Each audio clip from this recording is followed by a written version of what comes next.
Hidup ni tak payah nak ikut orang. Kita bahagia dengan cara kita sendiri. Ada RM3, kita buat cara RM3. Ada RM3,000, kita enjoy cara RM3,000. Yang penting happy. Bila lapang kepala, buat apa pun jadi. So untuk trik kali ni, kami tak plan pun. Tiba-tiba je ronda-ronda cari pok mengai. Tiba je sampai dekat Jeram Tok Din ni. So far perjalanan daripada Jitra nak ke Jeram Tok Din ni, Sungai Pedu ni, ambil masa dalam sejam lebih macam tu. Tak jauh mana pun. Bila kami sampai je kat sini, wow, impress gila sebab berapa banyaknya manusia ada kat sini. Mungkin sebab weekend, tapi memang ramai lah.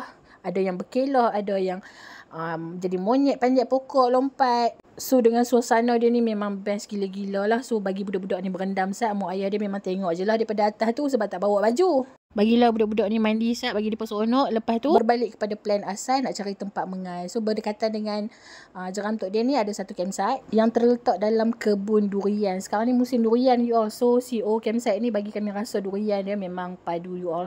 So dekat sini ada 3 chalet dan nama campsite dia aku tak pastilah, tak tengok pun. Mereka tak ada TikTok, mereka tak ada Facebook tau. So kalau apa nak main sini, apa kena walk in sahaja. Apa yang lagi best dekat sini, podcasting sebarau. So next kita akan datang lagi ke tempat ni. Kita akan bermalam dekat sini, merasai suasana dia. Suasana malam dekat sini selama 3 hari 2 malam. So tunggu nanti kita update video part 2.